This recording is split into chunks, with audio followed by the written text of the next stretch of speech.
Mes chers compatriotes, bonjour.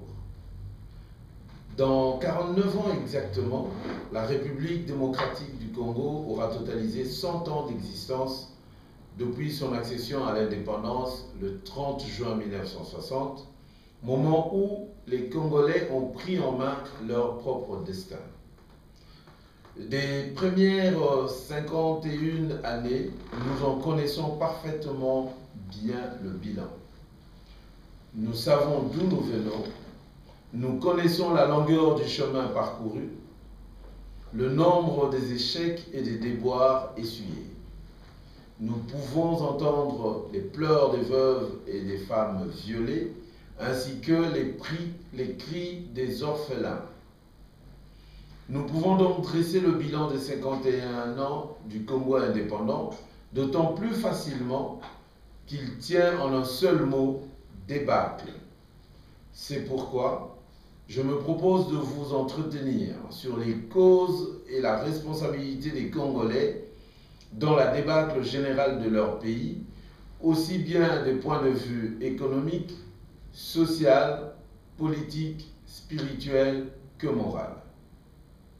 Enclenchée dès le surlendemain de l'indépendance du pays, la descente aux enfers du Congo se poursuit sans discontinuer, dans un mouvement chaotiquement accéléré jusqu'à ce jour.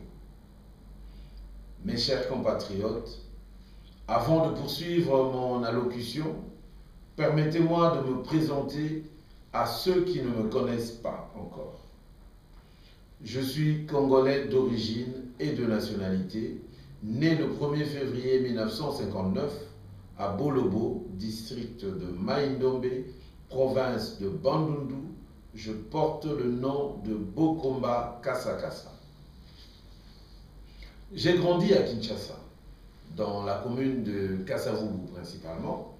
Mon parcours scolaire essentiellement au collège Boboto, ex-collège Albert Ier, et mes études universitaires et post-universitaires au Grand-Duché de Luxembourg, en Belgique et en France, ont fait de moi un économiste financier fiscaliste.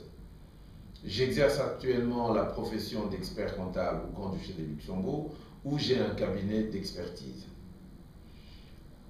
Au mois de février 2011 dernier, j'ai publié mon premier ouvrage intitulé « Réforme, révolution et indépendance pour un Congo meilleur ». Mes chers compatriotes, en ce début du XXIe siècle dont André Malraux avait affirmé qu'il sera spirituel ou ne sera pas, on assiste à une mutation lente mais inexorable de l'économie qui, d'industriel hier, devient de plus en plus immatériel avec l'irruption de l'informatique et de l'électronique. Dans ce monde qui va de plus en plus vite, qui se dématérialise et s'habitue avec le virtuel au fur et à mesure qui s'avance au cœur du XXIe siècle, la République démocratique du Congo a choisi d'évoluer à contre-courant et de marcher à reculons.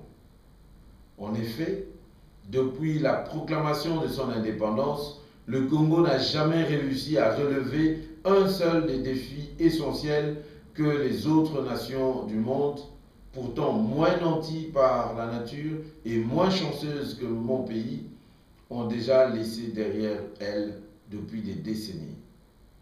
Le diagnostic est implacable.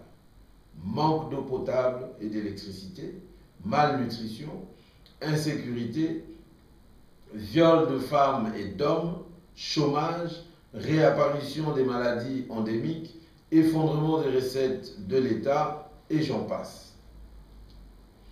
Mes chers compatriotes, dans notre hymne national, le Debout congolais, les Congolais ont pris l'engagement solennel il y a 51 ans qu'ils bâtiront un pays plus beau qu'avant dans la paix. Mis à l'épreuve de l'indépendance, du temps et des faits, force est de constater que le Congo de ce 30 juin 2011 est loin d'être plus beau que celui du 30 juin 1960. Quant à la paix, elle a été assassinée plusieurs fois déjà. Au moment où je m'adresse à vous, il se déroule au Congo, particulièrement dans les provinces du Nord et Sud Kivu, une guerre qualifiée de basse intensité par les experts militaires américains. C'est en effet un conflit qui ne fait pas beaucoup de bruit, dont les médias internationaux ne parlent guère, qui ne suscite pas d'émotion au sein des opinions publiques, mais qui, par contre, cause un nombre considérable de pertes en vies humaines. Dans les années 2002 déjà, la Human Rights Watch, un observatoire international de défense des droits de l'homme, évaluait à 1033 le bilan quotidien de morts congolais. Après avoir sévi pendant une quinzaine d'années, cette guerre de basse intensité aurait déjà causé la mort de plus de 7 millions de personnes.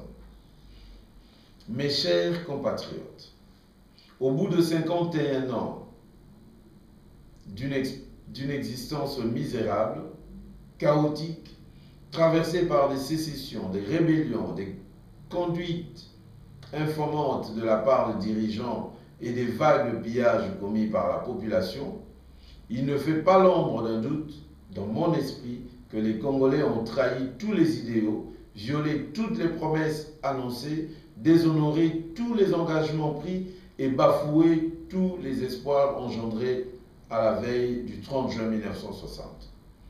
Pourtant, et contrairement à la fameuse thèse de l'agronome français René Dumont, parlant de l'Afrique noire, le Congo n'est pas mal parti. De tous les pays négro-africains qui ont accédé à l'indépendance, c'est le seul qui a sans doute pris le meilleur départ, puisque son émancipation politique n'a pas été obtenue au prix d'une longue et coûteuse guerre.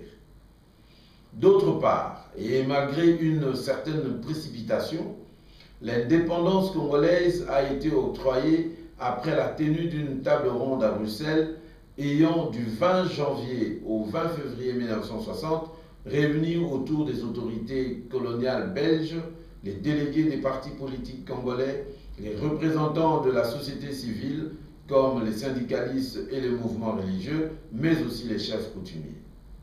À la veille de l'indépendance, le PNB, le produit national brut du Congo belge, était équivalent à celui de la Corée du Sud, tandis que le franc congolais était mieux coté que la monnaie de la puissance métropolitaine. De prime abord, toutes les conditions semblaient avoir été réunies pour que le Congo prenne le meilleur départ. Malheureusement, 51 ans plus tard, l'échec est total et la débâcle générale. Les 49 prochaines années d'indépendance seront-elles meilleures que les précédentes? Peut-on raisonnablement prendre un tel pari? L'année qui vient de s'écouler depuis le 30 juin 2010 ne plaide pas du tout en faveur d'un tel optimisme. Bien au contraire. Les mêmes causes produisant les mêmes effets, les Congolais risquent de vendanger les mêmes raisins au goût amer que ceux qu'ils ont récoltés jusqu'à présent. Un nouveau demi-siècle de misère, de souffrance, de déboire, d'échec les attend s'ils ne tirent pas les justes leçons du passé, s'ils ne procèdent pas à une autocritique courageuse, exhaustive et sans complaisance des causes qui les ont conduits à l'impasse politique, au sous-développement galopant, au désarroi social et à la perte totale des valeurs que tout le monde déplore aujourd'hui. Mes chers compatriotes, à qui la faute?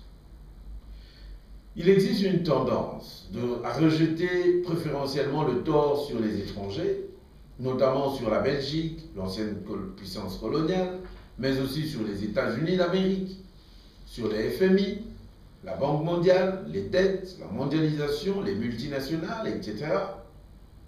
Il y a du vrai, mais c'est l'arbre qui cache la forêt. Une autre opinion attribue aux dirigeants congolais l'exclusivité des responsabilités sur les revers rencontrés par notre pays. Un autre courant désigne le peuple congolais comme l'unique auteur de sa propre misère, du fait qu'on a les dirigeants qu'on mérite. Qu'en est-il de ces deux dernières catégories au sujet de leur responsabilité, de leur culpabilité? D'après mon entendement, la responsabilité de la déroute du Congo incombe principalement aux Congolais, au peuple congolais, tandis que la culpabilité est l'apanage de leurs dirigeants, ainsi que des intellectuels et des médias congolais. Pour moi, la responsabilité et la culpabilité de ces différentes catégories de Congolais dans le naufrage de leur pays sont de nature d'abord spirituelle et morale, ensuite politique, enfin mentale et intellectuelle.